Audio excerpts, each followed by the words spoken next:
मेरा नाम है डॉक्टर कृष्णा रामदास कदम, अंकुश ऑटोपे महाविद्यालय जालना। मेरा विषय है हिंदी और मेरा रोल नंबर है 42।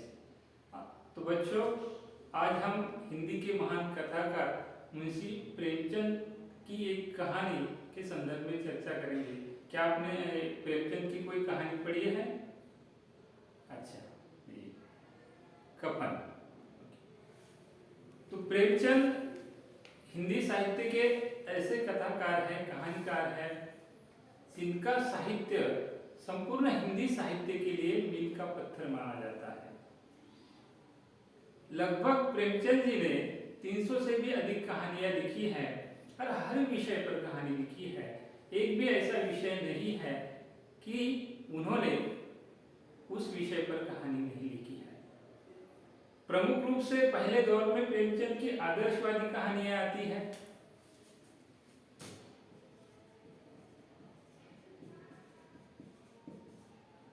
और आदर्शवादी कहानियों में पंच परमेश्वर, आत्माराम, नमक का दारोगा, ये प्रमुख कहानियां।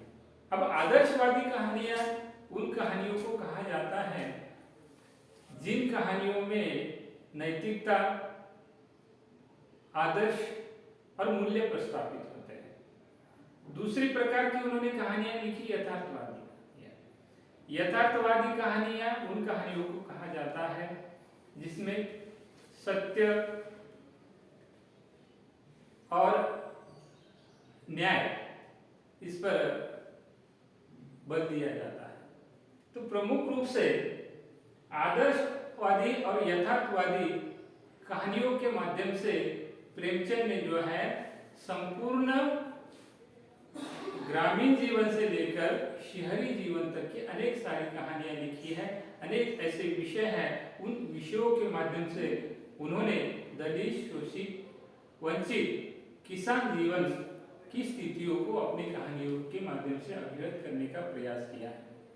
आज हम उनकी ही एक कहानी, जैसे कफन कहानी,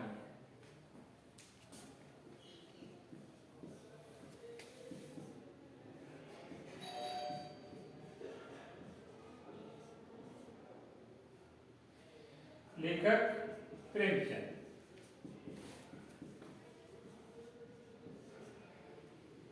अब प्रेमचंद जो है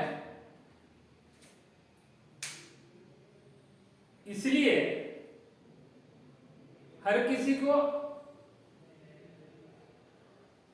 अच्छे लगते हैं क्योंकि उनकी कहानियां वास्तविक जीवन को प्रकट करती हैं। अब कफन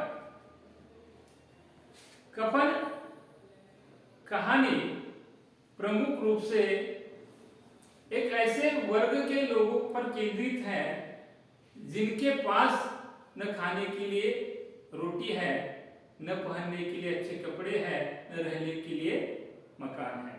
और रोटी, कपड़ा और मकान, ये जो है समस्या उनकी प्रमुख रूप से रही है। और इसीलिए इस कहानी के दो प्रमुख पात्र हैं, घिसु और माधव।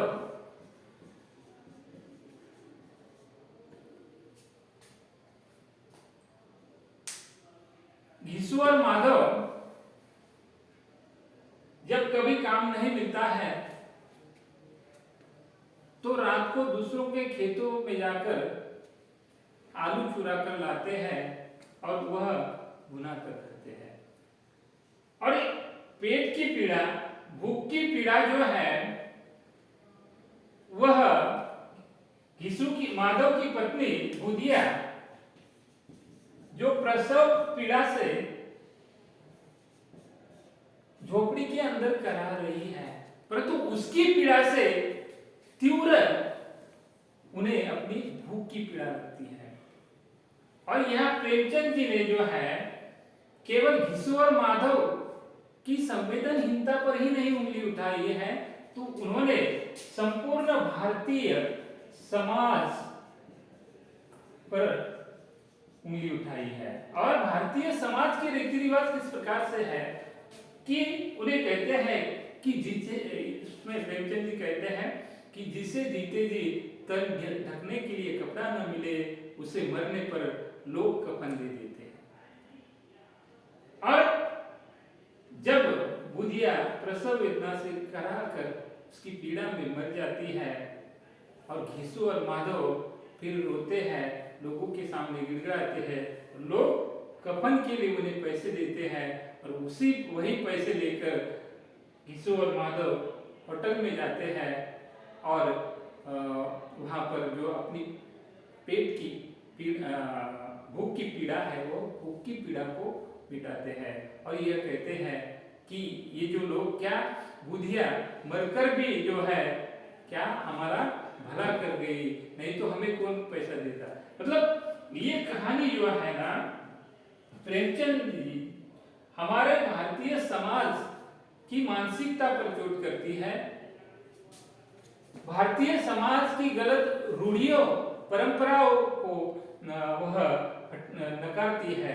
और प्रेमचंद जी ने इस कहानी के माध्यम से भूखमरी भारतीय लोगों की संवेदनहीनता और भारतीय समाज की गलत रूढ़ियाँ जो है इस पर ये कहानी केंद्रित है।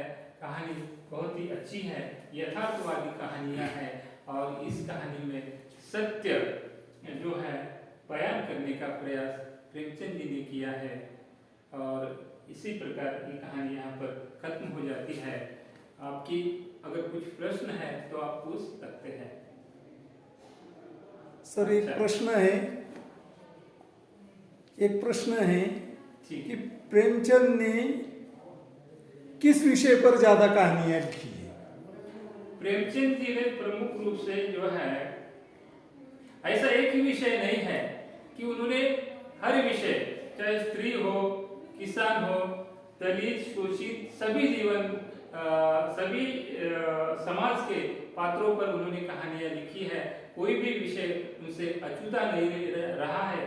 प्रमुख रूप से अगर ज्यादा कहानियां उन्होंने लिखी है तो ग्रामीण जीवन पर उन्होंने अधिकतम कहानियां लिखी है, क्योंकि प्रेमचंद मूलतः ग्रामीण जीवन से जुड़े हुए कथाकार है, कहानीकार है और वहाँ रहते हुए उन्होंने जो आसपास के जो लोग हैं उनका दर्द, उनकी पीड़ा और उसको देखकर उन्होंने उनकी जीवन को वाणी देने का प्रयास अपनी कहानियों के माध्यम से किया है। धन्यवाद।